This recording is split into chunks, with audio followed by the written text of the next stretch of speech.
I'm Serenity, 22 years old, and I just received my acceptance letter from MIT with a full scholarship.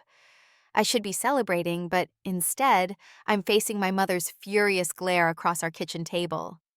How could you abandon your family? She hissed, her words cutting deep. For years, I'd been the unpaid babysitter, the household manager, the shadow to my brother's spotlight. Now, holding my future in my trembling hands, I had a choice to make. If you're watching this from somewhere familiar, where family obligations clash with personal dreams, give this video a like and subscribe to follow my journey of breaking free without breaking apart.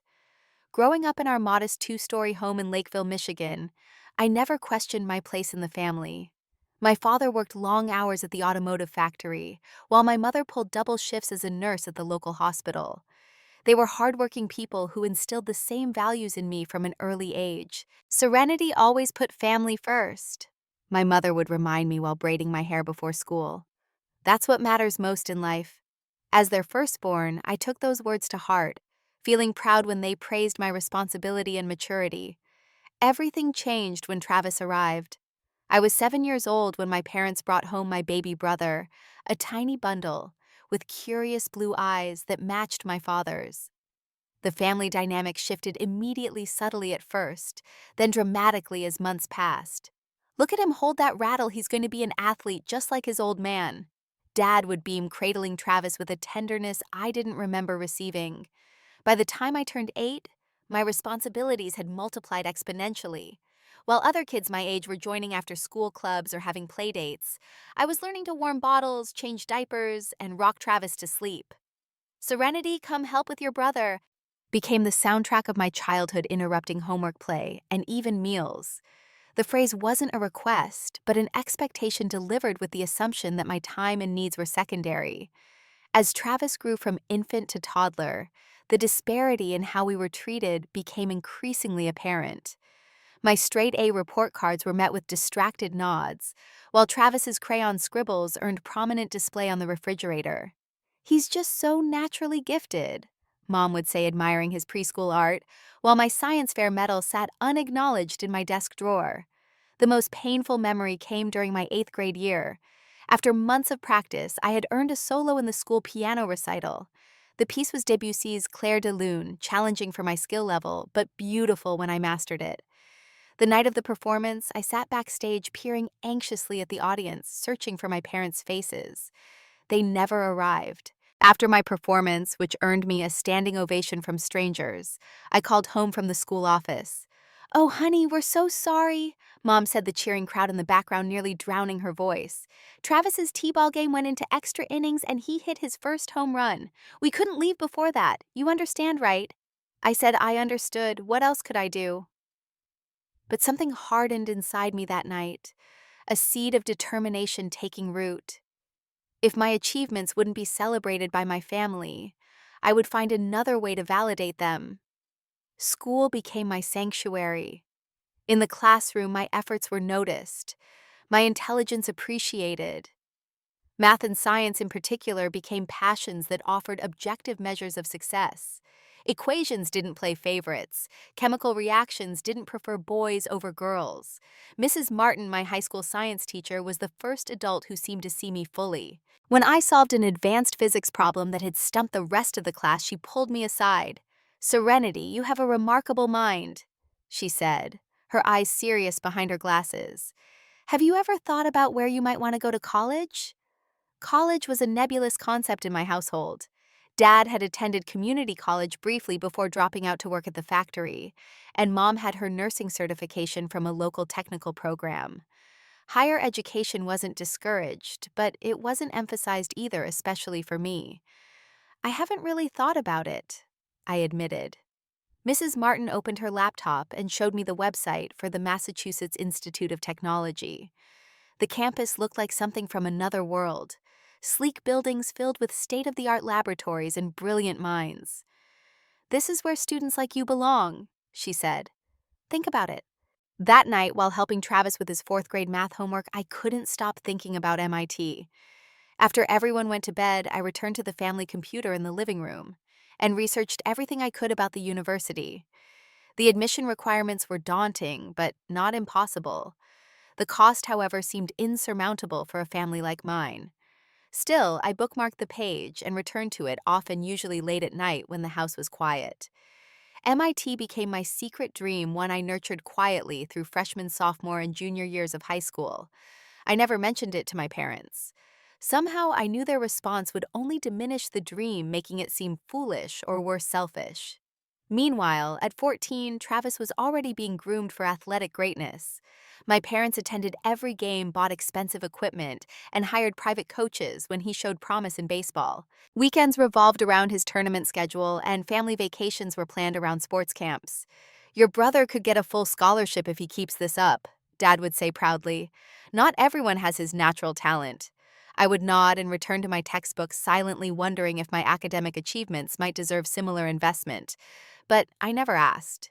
Instead, I learned to be self-sufficient, to find resources on my own, and to build a life within the narrow spaces left for me. By 16, I had mapped out every step needed to make MIT more than just a fantasy. I joined every science and math competition, founded the school's first robotics club, and studied relentlessly for the SAT. Each small victory was a step toward Boston, toward a future where my abilities would be the center of my life, not an afterthought. And through it all, I continued to care for Travis and the household, becoming so efficient at balancing responsibilities that my parents came to rely on me completely. They never noticed that beneath my dutiful exterior, I was plotting an escape not from my family, but toward a version of myself I could only become elsewhere. Senior year arrived with the pressure of college applications looming over me. While my classmates stressed about their essays and recommendation letters, I had an additional challenge, keeping my ambitions hidden from my family. Each morning I'd leave for school an hour early, telling my parents I needed to attend study groups when really I was using the school computers to work on my applications. My SAT scores came back nearly perfect, 1580 out of 1600. When the email notification arrived on my phone during dinner, I couldn't contain my small gasp of surprise. "What is it, Serenity?" Mom asked, glancing up from cutting Travis's steak into bite-sized pieces, though he was perfectly capable of doing it himself at 15. "Nothing important," I said, quickly pocketing my phone. "Just a school announcement." Later that night, alone in my room, I allowed myself a moment of pride. I took a screenshot of my scores and sent them to Mrs. Martin, who responded immediately with a string of celebration emojis and "MIT, here you come." But scores alone wouldn't be enough. MIT's application required essays, projects, and evidence of leadership, all things that required time, resources, and occasionally money I didn't have. So I got creative. I picked up a part-time job shelving books at the local library. The pay wasn't much, but it was enough to cover application fees. More importantly, it gave me access to a computer away from home and a quiet place to work on my essays during breaks. "Why do you need a job?" Dad asked when I told them. "We're not that hard up for money, and you need to focus on school. Plus, who's going to watch Travis when we're working late?" "It's for college savings," I said, offering a partial truth. "And I can arrange my schedule around yours. Travis is old enough to be alone for an hour or two anyway." Dad reluctantly agreed, though not without making me promise that Travis would always come first. I nodded, knowing that in just a few months I might be breaking that promise permanently. The application process was exhausting. Between maintaining my perfect GPA, working at the library, handling household chores, and squeezing in time for my MIT application, I was averaging 4 hours of sleep a night. My essays went through countless revisions, with Mrs. Martin providing feedback during lunch breaks. "Your personal statement is compelling, Serenity," she told me one day. "But you're holding back. The admissions committee needs to understand what drives you." "What do you mean?" "You've written about your love for mathematics and engineering, which is good. But you haven't explained why MIT specifically is crucial for your goals. What would it mean for you personally to attend?" I stared at the draft on her desk, realizing she was right. I had been so focused on proving my academic qualifications that I'd sanitized the most compelling part of my story: my need to escape, to find a place where I could be more than someone's sister or unpaid caretaker. That night, I rewrote my essay, completely pouring my heart onto the page. I wrote about solving equations in the margins of my notebooks while waiting for Travis's baseball practice to end. about designing my own experiments with household materials because we couldn't afford the science kits other students had, about dreaming of laboratories where I could push boundaries instead of being confined by them. I didn't explicitly mention my family's dynamics, but the subtext was clear. MIT represented freedom to pursue my potential without constraints. When I finally submitted my application in December, I felt both terror and relief. The die was cast. Now I just had to wait and hope and continue pretending that my future remained undefined. The acceptance letter arrived on a Tuesday in March, appearing in my email during American history class. I nearly dropped my phone when I saw the sender. With trembling fingers, I opened the message, "Dear Serenity, on behalf of the admissions committee, it is my pleasure to offer you admission to the MIT class of 2027. I must have made a sound, because my teacher paused her lecture on the Civil War to ask if everything was all right. Yes, I managed to say, though my voice cracked. Everything's fine. But it wasn't just an acceptance. As I continued reading, I discovered I'd been awarded a full scholarship covering tuition room board, and even a stipend for books and personal expenses. MIT wasn't just possible. Now, it was inevitable. That afternoon, I met with Mrs. Martin in her classroom and showed her the email. She pulled me into a tight hug, tears in her eyes. "I knew you could do it," she said. "I've never been prouder of a student." For a moment, basking in her genuine joy for my success, I forgot about the hurdle still ahead telling my family. "When will you tell them?" Mrs. Martin asked, as if reading my thoughts. "Tonight," I said, though my stomach twisted at the prospect. "It has to be tonight." I walked home slowly, rehearsing different approaches in my mind. Should I emphasize the scholarship? Focus on MIT's prestige, appeal to their pride in having raised such a successful daughter? Nothing felt right because I knew deep down that no framing would make them happy for me. My acceptance wasn't just about college, it was about leaving, about choosing myself over the role they'd assigned me. Dinner that night was typical dad talking about work, mom asking Travis about baseball practice, and me serving food and keeping water glasses filled. When there was finally a lull in the conversation, I took a deep breath. "I have some news," I said, my voice steadier than I expected. Three faces turned to me with varying degrees of interest. Travis, clearly eager to return to his baseball stories, gave me an impatient look. "I applied to college a few months ago," I continued, "to MIT Massachusetts Institute of Technology. It's one of the best schools in the world for engineering." Mom's brow furrowed. "You applied without telling us?" I nodded, then pushed forward before I lost my nerve. "I got in, with a full scholarship." For a brief, hopeful moment, I saw surprise in my father's eyes that might have been pride. But then reality set in as they processed what this meant. "Massachusetts," Mom said. "That's halfway across the country." "Who's going to help around here?" Dad added. His fork paused halfway to his mouth. Travis looked between our parents, sensing the tension. "But she'd still be home for summers and stuff, right?" I hesitated. "Actually, the scholarship includes summer research opportunities. I'd probably only be home for short visits." The silence that followed was deafening. Then Mom pushed back from the table, her chair scraping harshly against the floor. "What were you thinking?" she asked, her voice rising. "You can't just decide something like this on your own. We're a family. We make decisions together." "When have we ever made decisions together?" The words escaped before I could stop them. "Was I consulted when you signed Travis up for travel baseball that required me to rearrange my whole schedule, or when I became his default babysitter?" Dad's face darkened. "That's different. That's just pitching in, being part of a family." "Is it because it feels like I've been raising your son and running your household since I was 8 years old?" Travis flinched at this, and I immediately regretted bringing him directly into the argument. It wasn't his fault our parents had created this dynamic. "I'm sorry," I said, looking at my brother. "I don't blame you for any of this. But I need to do this for myself." "You've always been so selfish," Mom said, her words like ice.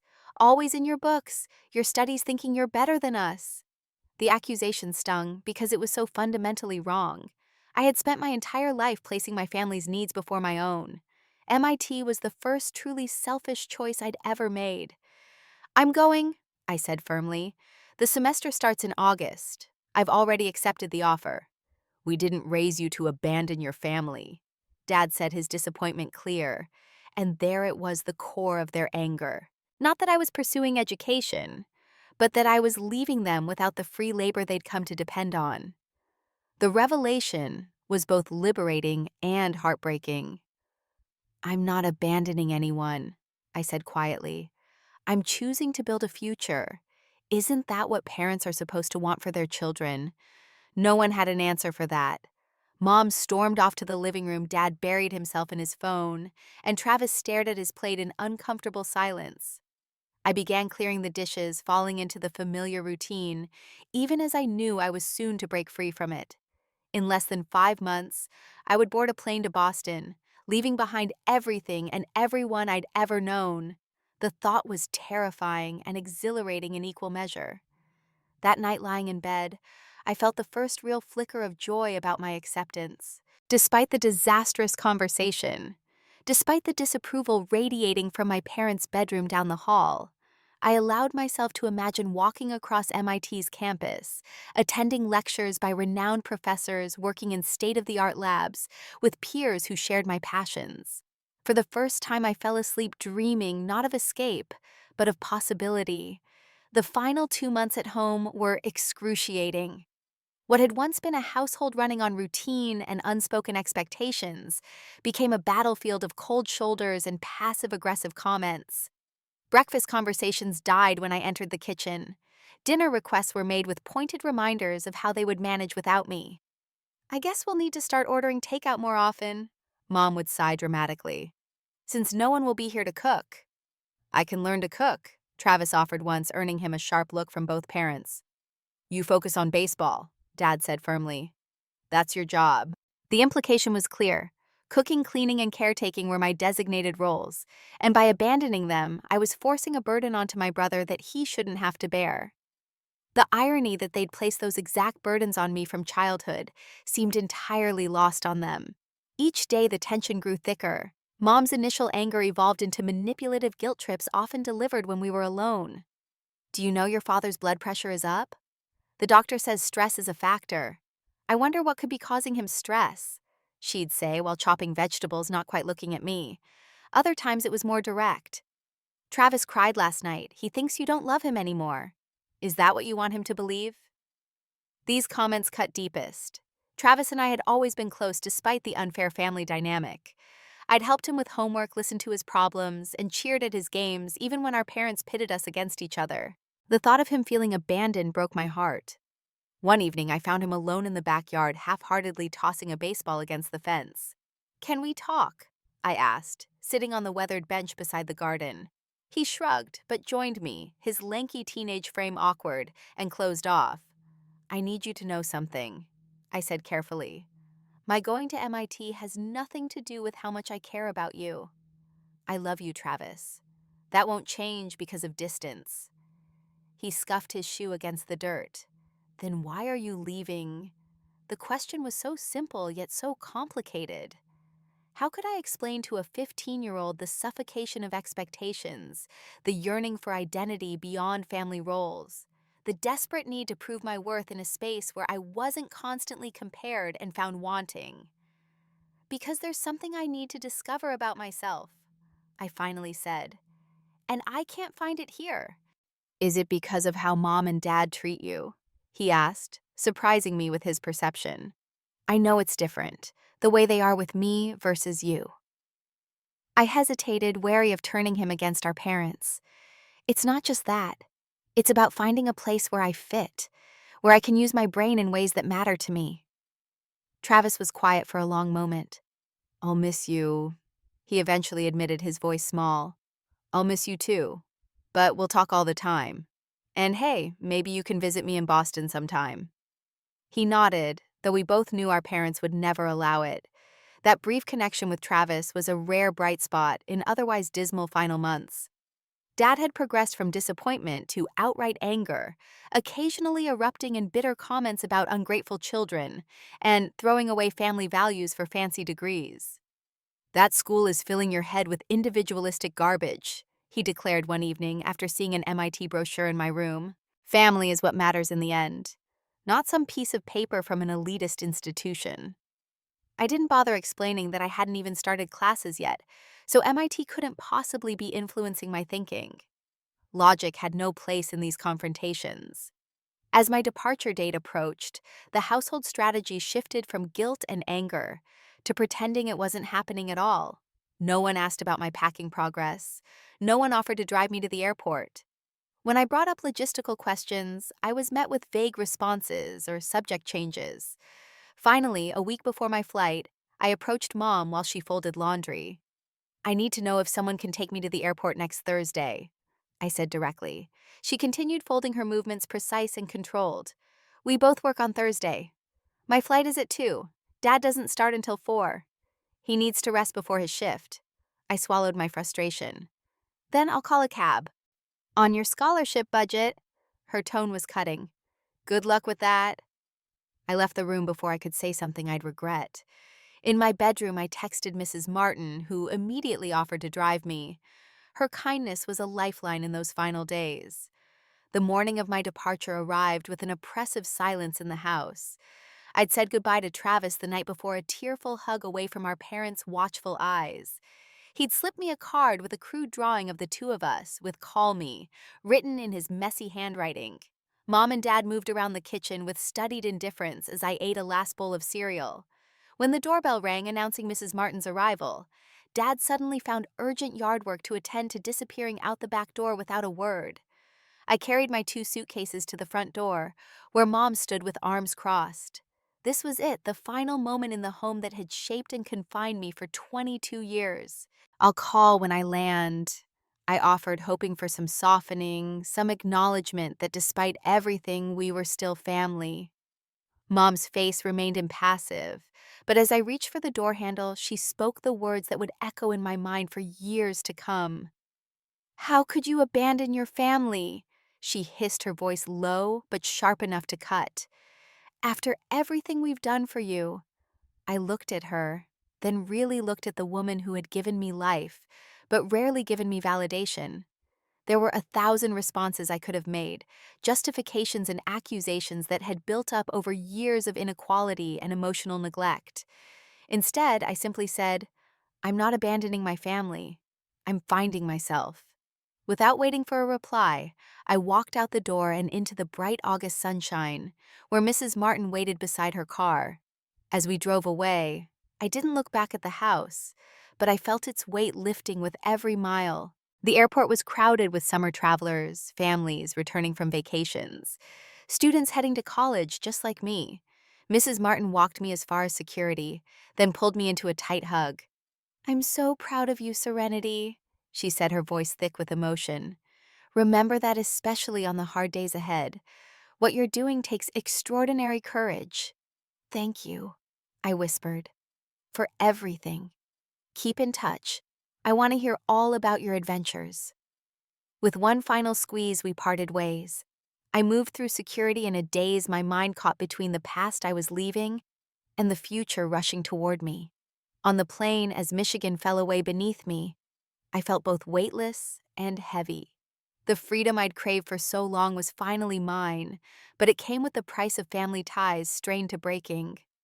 I wondered if the cost was too high, if I should have found a way to compromise to stay closer to home while still pursuing education. My first week at MIT answered that question definitively. From the moment I stepped onto campus, I experienced a sense of belonging I'd never known in my family home. My roommate Jessica, a brilliant computer science major from California, became an instant friend, helping me navigate the campus and introducing me to other students. Classes were challenging in the best possible way, pushing my intellectual boundaries while validating my capabilities. Professors knew my name, asked for my input, and treated my ideas with respect. For perhaps the first time in my life, my intelligence wasn't something to hide or downplay, but a valued asset. I called home that first weekend as promised, but no one answered. I left a voicemail describing my dorm, my classes, my new friends. The following week, I tried again with the same result. My texts to Travis occasionally received brief replies, but they grew more infrequent as he became busier with school and sports. By mid-semester, I had stopped trying to maintain contact with my parents. The silence hurt, but it also confirmed what I'd suspected: their love had always been conditional on my utility to the family, not on my happiness or fulfillment. Instead of dwelling on what I'd lost, I focused on building a new life.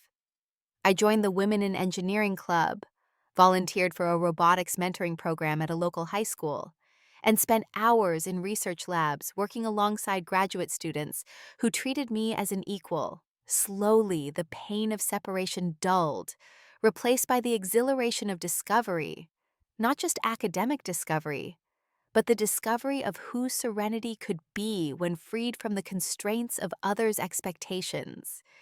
And as Boston's first snow fell outside my dorm room window, I realized I had no regrets. The cost had been high, but the freedom was worth every penny. The 4 years at MIT passed in a blur of challenging classes, groundbreaking research projects, and newfound independence. Each semester brought fresh opportunities to expand my horizons, both academically and personally.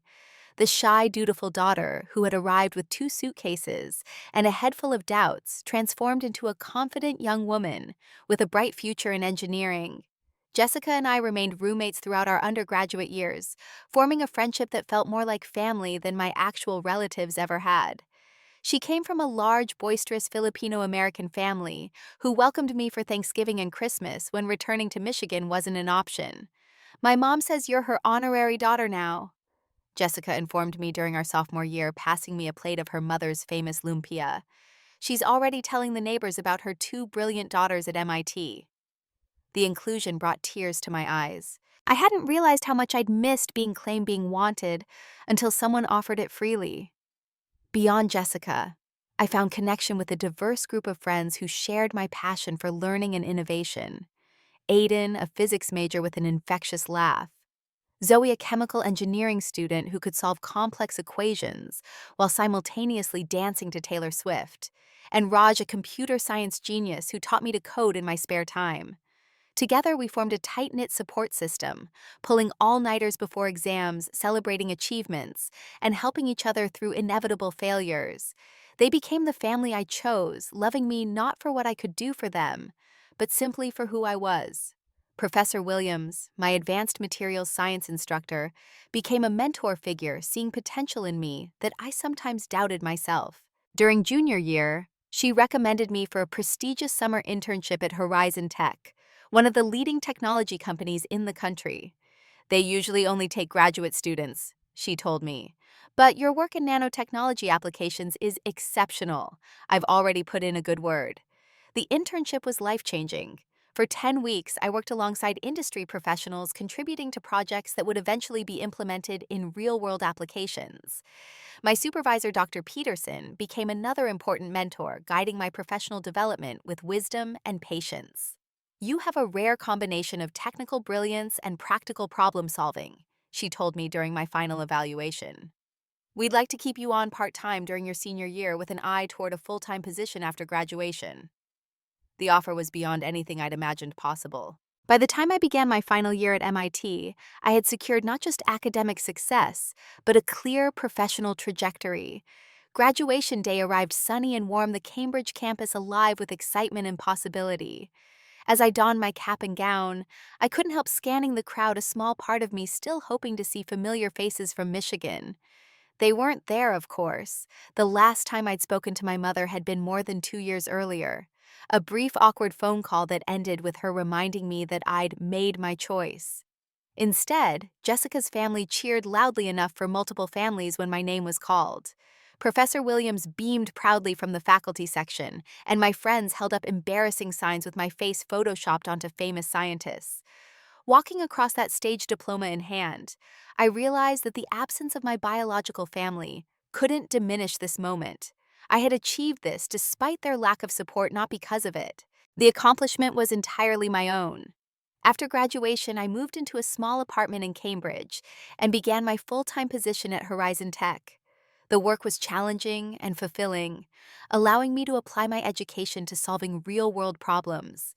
Within 2 years, I was leading my own project team, developing new materials for sustainable energy storage. My career advancement came with financial stability. I'd never known growing up. By my 26th birthday, I had saved enough for a down payment on a cozy townhouse in a quiet neighborhood outside Boston. The day I signed the mortgage papers, I sat alone in my new living room and cried not from sadness, but from the overwhelming realization that I had built this life for myself, brick by brick, choice by choice. Throughout these years of professional growth, I maintained sporadic contact with Travis. Our communication was limited to occasional text messages and birthday cards, but I treasured these small connections to my past. From these brief exchanges, I learned that he'd continued with baseball through high school, but had ultimately decided against pursuing it in college, choosing instead to study business at Michigan State. My personal life flourished alongside my career. I dated casually at first, focusing primarily on my work, but during a cross-departmental project in my third year at Horizon, I met Michael, a software engineer, whose quiet intelligence and genuine kindness caught my attention. Our first date lasted 6 hours, as we discovered shared passions for hiking classic science fiction and terrible puns. "I think this might be the beginning of something important," he told me that night as he walked me to my car. He was right. Our relationship deepened over the next 2 years, built on mutual respect and understanding. Michael never pressured me to discuss my estranged family, but when I eventually shared the full story, his support was unwavering. "Family should lift you up, not hold you down," he said simply. "I'm sorry they couldn't see your value." Despite the fullness of my life, there remained quiet moments of sadness, birthdays spent without parental calls, holidays where I felt the absence of tradition, professional milestones, with no one to remember how far I'd come. These moments grew less frequent with time, but never disappeared completely. I tried reaching out several times over the years, sending Christmas cards, emails with updates about my life, even a small gift when I learned through Travis that Dad had retired from the factory. The responses, when they came at all, were polite but distant, as if I were a casual acquaintance rather than a daughter. It wasn't the reconciliation I'd sometimes hoped for, but I'd made peace with it. I had created a family of choice friends, colleagues, mentors, and now Michael, who valued me fully. If my parents couldn't accept my choices, that was their loss, not mine. Or so I believed, until the day an unknown number appeared on my phone screen, and my carefully constructed new life collided with the past I'd left behind. It was a Tuesday afternoon in late October when my phone buzzed during a team meeting. I glanced down, noting the Michigan area code but not recognizing the number. Assuming it was a work contact, I excused myself to take the call in the hallway. "Hello, this is Serenity," I answered professionally. There was a pause, then a male voice that sounded vaguely familiar. "Serenity, it's Travis." I nearly dropped the phone. In our sporadic text exchanges over the years, we'd never actually spoken by voice. The deep timbre was jarring in my mind. He was still the lanky 15-year-old I'd left behind. This was the voice of a grown man. "Travis, is everything okay?" Immediate concern flooded my system. After years of silence, a phone call could only mean an emergency. "Yeah, everything's fine," he said quickly. "Well, mostly fine. It's been a while and I thought maybe we should talk." I leaned against the wall, my heartbeat slowing from its initial spike. "Of course. It's really good to hear your voice. Yours too. You sound the same, just more confident, I guess." A small laugh escaped me. 10 years will do that to a person. The awkward silence that followed spoke volumes about the distance that had grown between us.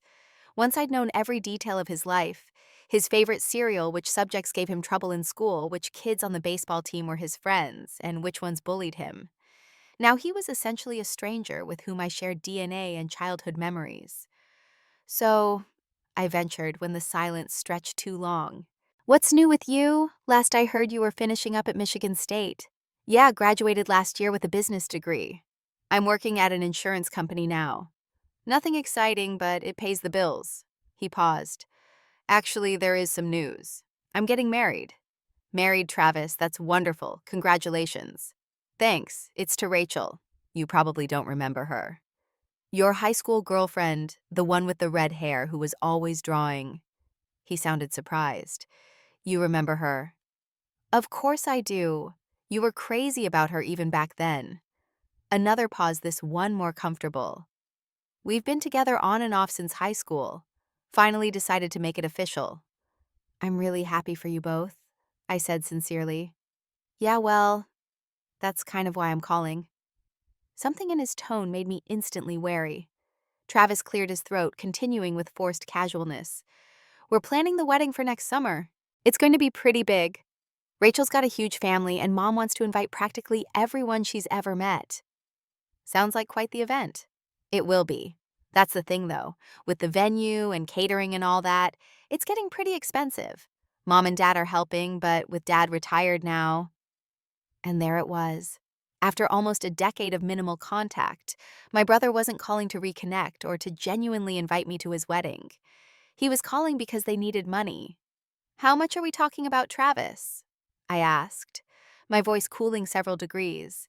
He hesitated. Well, the whole thing is looking to be around 70,000, and Mom and Dad can cover about half. I nearly choked. $70,000 for one day. Rachel's always dreamed of a big wedding, he said defensively. And it's not just one day, it's the most important day of our lives. I bit back a sharp retort, reminding myself that Travis was as much a product of our parents' uneven affection as I was. He'd been raised to believe the world revolved around his wants and needs. Of course, he'd think nothing of asking his estranged sister to shell out tens of thousands of dollars for his wedding. I see was all I said, and you thought I might contribute. Well, yeah. Mom mentioned you've got a pretty good job now with that tech company. And family helps family, right? The irony of that statement seemed completely lost on him. I'll think about it, I replied neutrally. Is there anything else you wanted to discuss? His voice brightened instantly. No, that's it for now. Rachel wants to send you a proper invitation once we have the details finalized. Great, tell her I said hello. Will do. And Serenity. It really was good to talk to you. After hanging up, I stood motionless in the hallway, processing the conversation. 10 years of silence broken not by a desire to heal family wounds, but by a financial request. The sheer audacity was breathtaking. I returned to my meeting, but my mind was elsewhere. That evening, I recounted the conversation to Michael over dinner in our apartment. Let me get this straight, he said, setting down his fork. Your family, who essentially disowned you for pursuing your education, who haven't invited you to a single holiday or bothered to learn anything about your life for a decade, is now asking you to contribute $35,000 to your brother's wedding. That's the gist of it. Michael's normally gentle expression hardened. That's not just inappropriate serenity. It's insulting. I know, I sighed. The worst part is I don't think Travis even realizes how it comes across. To him, this is just how families operate. He gets what he wants, and everyone else facilitates it. What are you going to do? I pushed my food around the plate. Nothing for now. I told him I'd think about it. Michael reached across the table to squeeze my hand. Whatever you decide, I support you. But please, don't let them manipulate you into feeling obligated. You don't owe them anything. I smiled gratefully, but inside I wasn't so certain. Did I owe my family anything? They had raised me, fed me, provided a roof over my head. The fact that they'd also treated me as free labor and discouraged my ambitions complicated the moral equation, but didn't entirely erase what they had given me. The next morning, as I was preparing for work, my phone rang with another Michigan number. This one familiar. My mother. Serenity, she said when I answered her voice exactly as I remembered it. Travis told me he spoke with you yesterday. He did. Congratulations on his engagement. She ignored the pleasantry. He mentioned he discussed the wedding budget with you. No, how are you? No questions about my life or career. Not even a comment about the years of silence. Just straight to the purpose of her call. He did, I replied carefully. Well, I wanted to follow up on that. As Travis probably told you, we're looking at significant expenses for this wedding. Your father's pension only goes so far, and we've already taken out a second mortgage on the house. The fiscal irresponsibility stunned me. You mortgaged the house for a wedding?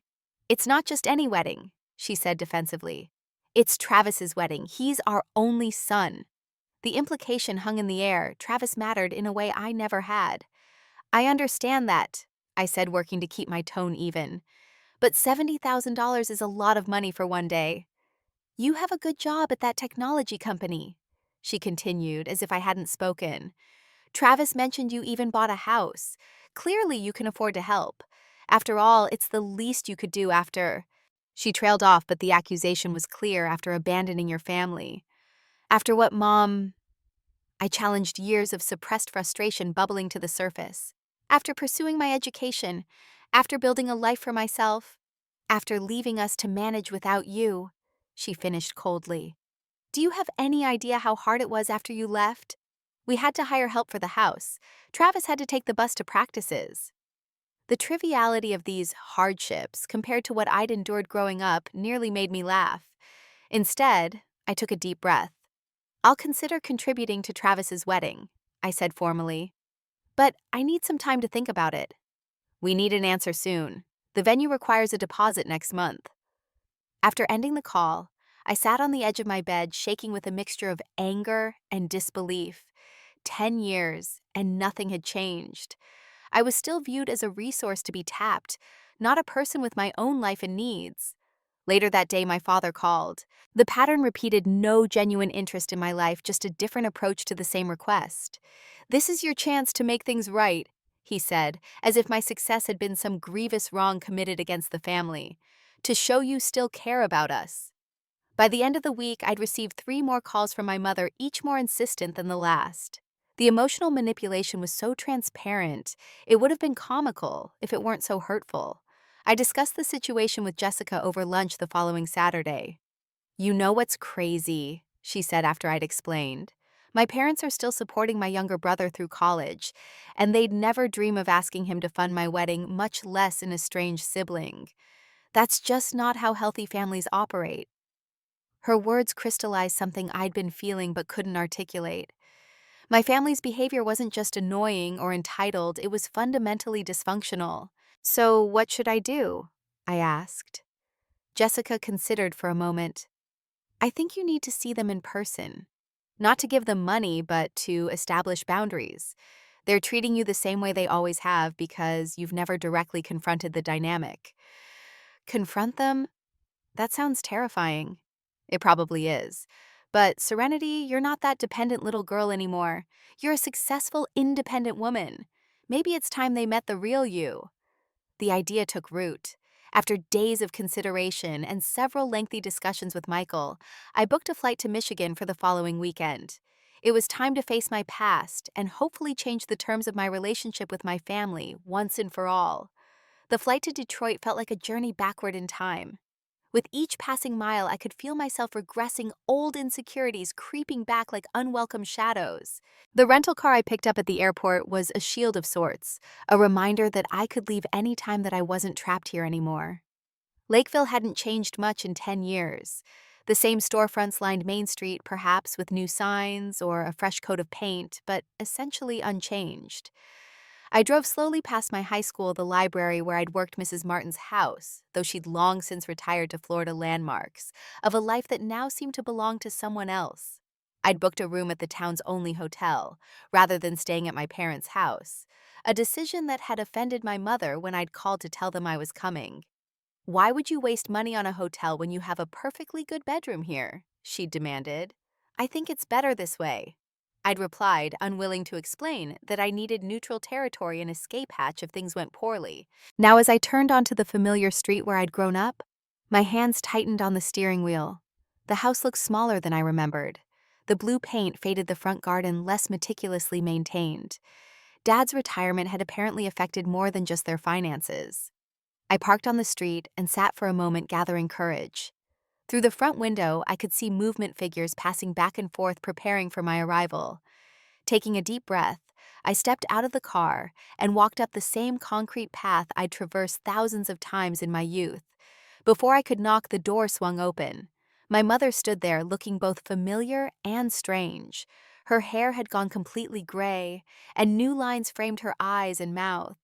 For a fleeting moment, I saw vulnerability in her expression, perhaps even longing, before it hardened into the controlled pleasantness she'd always shown to neighbors and acquaintances. "Serenity," she said, stepping back to let me enter. "You look well." "Thank you," I replied, uncertain whether to hug her. We settled for an awkward half embrace that felt emblematic of our entire relationship. Dad appeared from the living room also notably aged. His once broad shoulders had a slight stoop, and the hair I remembered as dark with touches of gray was now white and thinning. Despite these changes, his expression was the same, a mixture of judgment and expectation that had followed me throughout childhood. "So you decided to come back after all," he said by way of greeting. "Just for the weekend," I clarified, already feeling the old dynamic trying to reassert itself. Travis emerged from the kitchen, and I barely recognized him. My little brother was now a fully grown man of 25, tall and broad-shouldered like our father had once been. Behind him stood a slender woman with auburn hair, whom I immediately recognized as Rachel, though the shy teenager had blossomed into a poised young woman. Serenity. Travis's greeting seemed genuinely warm as he pulled me into a hug. "Man, it's weird seeing you in person after so long." "Good weird or bad weird?" I asked, smiling despite my nerves.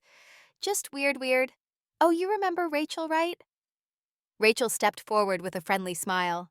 "It's so nice to see you again, Serenity. Travis has told me so much about you." I wondered what exactly he'd told her, given our limited contact over the years, but returned the smile. "Congratulations on your engagement.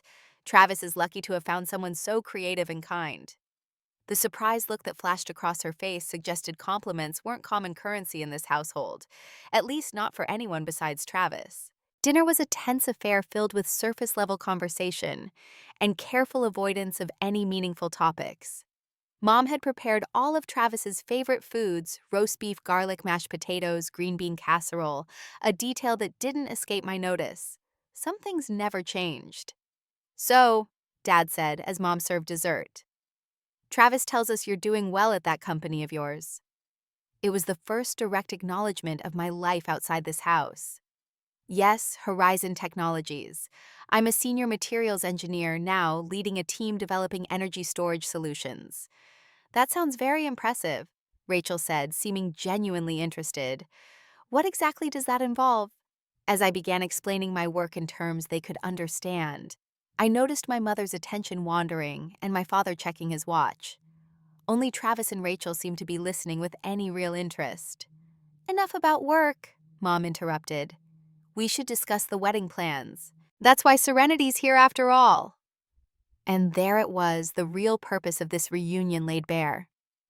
"Actually," I said carefully, "I came to reconnect with my family. It's been 10 years. I thought perhaps we might want to catch up on each other's lives before discussing financial matters." An uncomfortable silence fell over the table.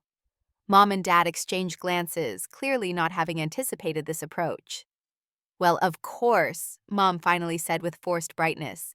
"But the wedding is the big news right now. Rachel, why don't you tell Serenity about your plans?" Rachel looked uncertainly between my mother and me, before launching into a detailed description of venues, floral arrangements, catering options, and a guest list that apparently included distant cousins I'd never even heard of. As she spoke, the estimated cost of this extravaganza became increasingly clear, and it was indeed every bit of the $70,000 Travis had mentioned. "It sounds like it will be beautiful," I said when she finished, "but also incredibly expensive." "Quality costs money," Dad said firmly. "We want Travis and Rachel to have the best start possible." The implication hung unspoken, unlike what they'd given me. "I understand that," I replied, "but I'm curious why you believe I should fund half of this wedding when I've barely been part of Travis's life for the past decade, through no choice of my own, I might add." The room temperature seemed to drop several degrees. "Because family helps family," Mom said, her tone suggesting this was self-evident. "You have the means, we need the help." "That's interesting," I said, keeping my voice level. "Because when I needed help, emotional support for my education, encouragement for my career, even just acceptance of my choices, this family offered none of that." Dad's face flushed with anger. "You abandoned us. You chose your fancy school over your responsibilities here." "I chose to pursue my education and build a future. That's not abandonment, that's growing up." I turned to Travis. "I love you, and I want you to have a beautiful wedding. But I can't in good conscience fund an extravagant event when that money could be put to much better use." Travis looked uncomfortable, glancing between me and our parents. "What do you mean by better use?" Well, for instance, instead of spending $35,000 on a single day, that money could cover your tuition for an MBA or be a down payment on a house for you and Rachel. That's not your decision to make, Mom snapped. Travis wants a proper wedding. I looked directly at my brother. Is that true? Travis, is a lavish wedding really what you want? Or is it what Mom and Dad want for you? For perhaps the first time in his life, Travis seemed caught between his own desires and our parents' expectations. He looked at Rachel, who gave him a small, encouraging nod. Actually, he said hesitantly, Rachel and I did originally talk about something smaller, maybe even just a destination thing with close friends and family. But Mom said that wouldn't be right for the only Henderson son. The only Henderson son? I repeated quietly. Right. That's not what he meant, Dad interjected quickly. It's exactly what he meant, because it's exactly what you've always believed. I said, years of suppressed hurt finally finding voice. Travis has always been the priority in this family. I was raised to serve his needs, to facilitate his dreams, to be the support staff in his life, rather than the main character in my own. That's ridiculous, Mom said. We raised you both equally. The absurdity of this claim nearly made me laugh. Did you? When was the last time you made all my favorite foods for dinner? When did you ever take out a second mortgage to fund my dreams? When did you ever put my needs above Travis's even once? My parents stared at me in shocked silence, perhaps never having considered our family dynamic from my perspective. I'm not blaming Travis, I continued, softening my tone as I turned to my brother. He didn't create this situation, but I won't perpetuate it by bankrupting myself for a wedding that even the bride and groom don't seem to want. So you're refusing to help, Dad said flatly. No, I'm offering a different kind of help. Instead of paying for an excessive wedding, I'm willing to invest in Travis and Rachel's future. I'll cover tuition for graduate school for either of you, or contribute to a house down payment or even seed money if you want to start a business. But I won't fund a one-day party that's more about keeping up appearances than celebrating your relationship. Rachel suddenly spoke up. I think that's more than generous, actually. All eyes turned to her in surprise. Rachel, my mother gasped, this wedding is your special day. Yes, it is, Rachel agreed calmly. And if it's my special day, then perhaps Travis and I should be the ones deciding what it looks like. I've never wanted a huge, expensive wedding. That was your idea, Mrs. Henderson. The room fell silent as the power dynamic shifted perceptibly.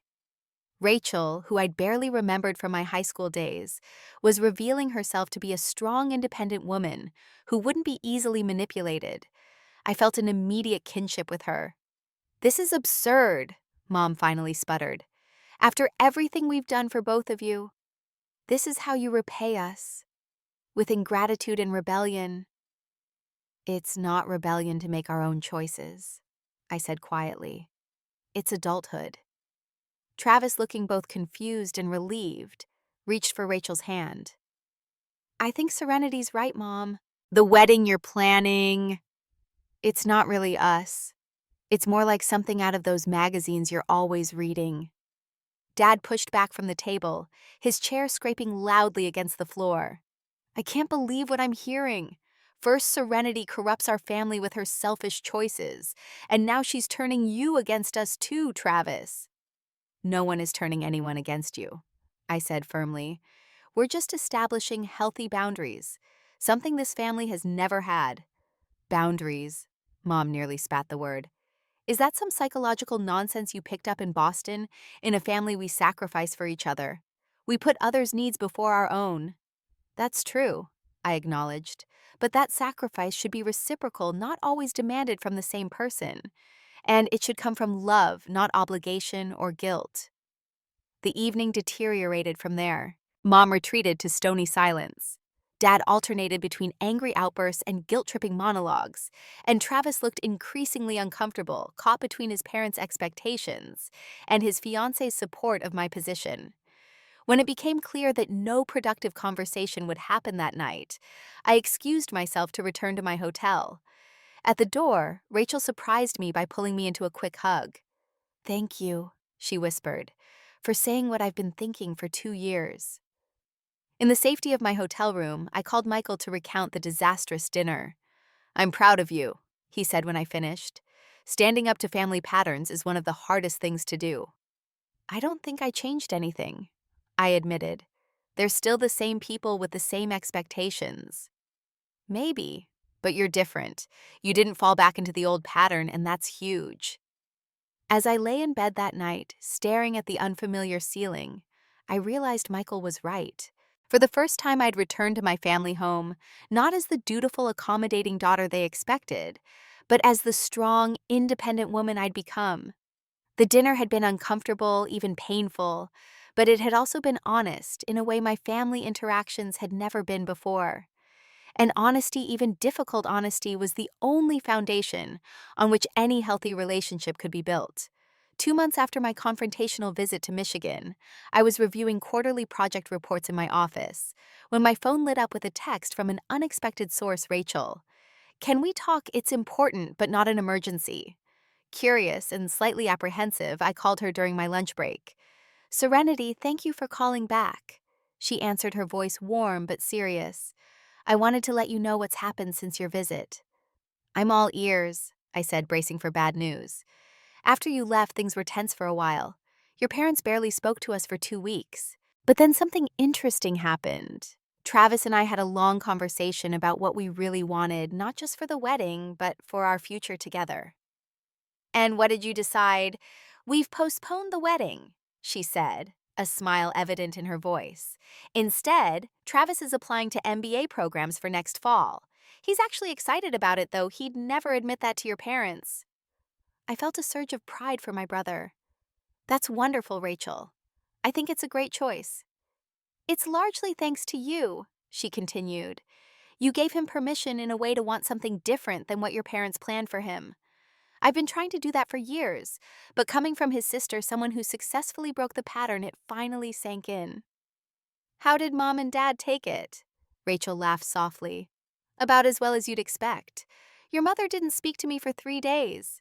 Your father complained about application fees being wasted. But they're slowly coming around, especially since Travis stood firm for once."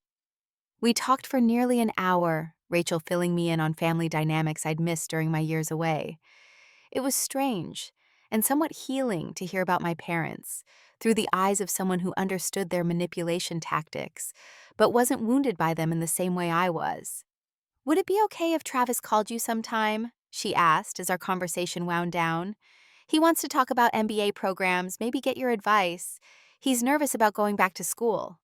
"Of course," I said, feeling a warmth that had nothing to do with the afternoon sun streaming through my office window. "I'd love to help." Travis called the following weekend.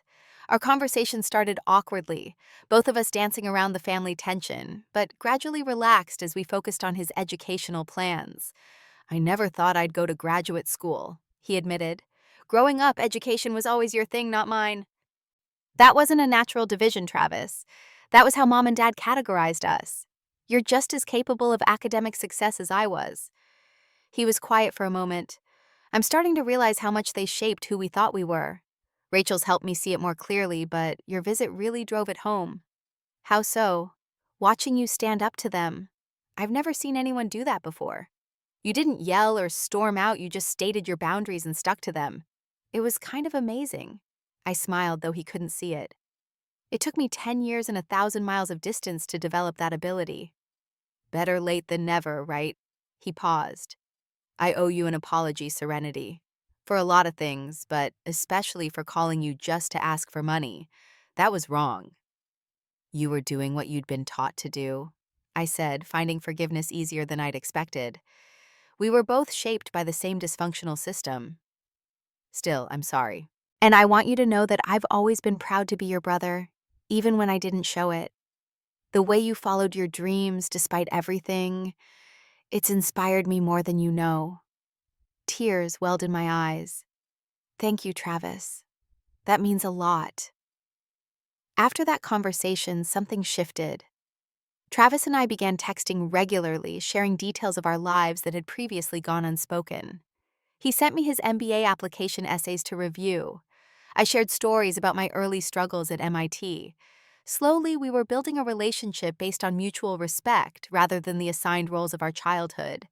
My parents remained more distant, Mom would occasionally send brief surface-level texts about neighborhood gossip or relatives I barely remembered. Dad didn't contact me directly at all, though Travis mentioned he would ask how I was doing. It wasn't the warm reconciliation part of me had always hoped for, but it was an improvement over complete estrangement. Meanwhile, my career continued to flourish. 6 months after my Michigan visit, I was promoted to project manager for Horizon's most promising green energy initiative, a role that came with increased responsibility and a substantial salary bump. Michael and I moved in together, combining our lives in a way that felt both exciting and natural. "Have you thought about inviting Travis and Rachel to visit?" Michael asked one evening as we discussed summer plans. "It might be good for them to see your life here outside the family narrative." The idea was appealing but slightly terrifying. My Boston life had always existed separately from my Michigan past. Bringing them together felt risky somehow. "I'll think about it," I promised. Before I could decide, Travis called with news he'd been accepted to the MBA program at Boston University with a partial scholarship. "That's amazing!" I exclaimed. "Congratulations!" "Thanks," he said, sounding both excited and nervous. "It's not MIT, but it's a great program for what I want to do." "Travis, that's incredible. You should be really proud." "The thing is," he continued hesitantly, "Rachel and I are coming to Boston next month to look at neighborhoods, figure out where we might want to live. I was wondering if maybe we could see you while we're there." The request was so simple, so normal, yet it represented a seismic shift in our sibling relationship. This wasn't an obligation or a demand, it was a genuine desire to connect. "I'd love that," I said sincerely. "Michael and I would be happy to show you around, maybe have you over for dinner." The visit was a revelation. Seeing Travis and Rachel explore my city, meet my friends, experience my daily life helped bridge the gap between past and present in ways I hadn't anticipated. Away from our parents' influence, Travis was more relaxed, funnier, more open to new experiences than I'd ever seen him. "Your brother is nothing like I expected," Jessica commented after meeting him at a dinner party. "From your stories, I thought he'd be entitled and self-centered, but he's actually pretty great." "He is, isn't he?" I realized with surprise. "I think maybe he always was underneath the family dynamics." When it came time for them to return to Michigan, I felt a genuine sadness at their departure. "We'll be back in August to start looking for an apartment," Travis reminded me. "This isn't goodbye, it's just see you later." As I watched them board their rideshare to the airport, I felt a sense of peace settle over me. The family I'd been born into might never fully heal, might never become the loving, supportive unit I'd longed for as a child. But that didn't mean I couldn't have meaningful connections with individual members who were doing their own healing work. The day after Travis and Rachel's visit, I received a surprising email from my mother. The subject line simply read, "Thank you." The body contained only 2 sentences. "Travis says you were very helpful during their visit. We appreciate you making them feel welcome in Boston." It wasn't an apology. It wasn't a reconciliation. But it was acknowledgement. And for now, that was enough. In the months that followed, I found my professional success continuing to grow. The energy storage project I was managing received additional funding after promising early results, and I was asked to present our findings at an international technology conference in San Francisco. My personal life blossomed as well. Michael proposed during a weekend hiking trip to the White Mountains, presenting a simple but elegant ring at the summit of Mount Washington. "I want to build a life with you," he said, "one where we both get to pursue our dreams while supporting each other equally."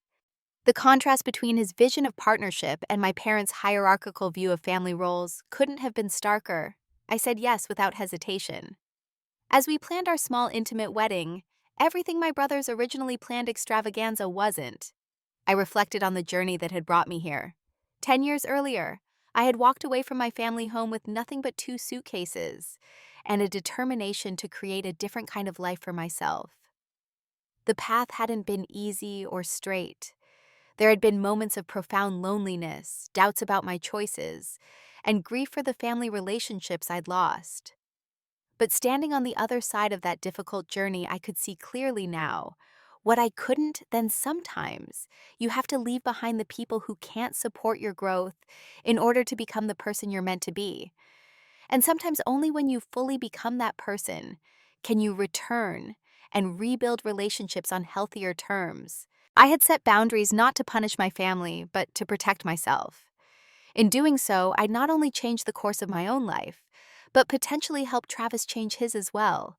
The cycle of unhealthy expectations and conditional love that had defined our childhood was finally beginning to break. 3 months before Travis was set to move to Boston, I was invited to speak at a career day at a local high school. Looking out at the audience of teenage girls interested in STEM fields, I saw reflections of my younger self, bright, ambitious young women, with dreams that might not fit neatly into others' expectations. There will be people in your lives who tell you to think smaller. I told them. Who suggest that your ambitions are selfish, that your primary value lies in what you can do for others, rather than what you can achieve for yourself. I'm here to tell you that pursuing your potential isn't selfish. It's the most important gift you can give, not just to yourself, but to the world that needs your unique contributions. After my presentation, a quiet girl approached me with questions about MIT's application process. As I shared my experiences and offered encouragement, I realized I had come full circle. Mrs. Martin had once stood in this exact role for me, offering guidance and validation when my family couldn't. Now I was doing the same for another generation. Walking to my car afterward, I felt a profound sense of rightness. The path I'd chosen had not only led to personal fulfillment, but had positioned me to help others find their way as well. Perhaps that was the truest meaning of family, not biological obligation or conditional approval, but the genuine desire to help others thrive. Sometimes you have to leave those you love to find yourself.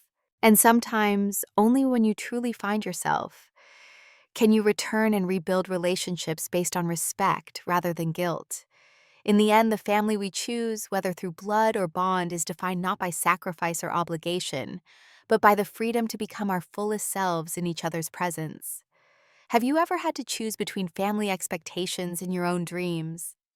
What was the hardest boundary you've had to set with loved ones? Share your experiences in the comments below, and don't forget to like and subscribe if this story resonated with you. Remember, sometimes the most difficult choices lead to the most beautiful destinations. Thank you for joining me on this journey, and I hope my story helps you find the courage to write your own.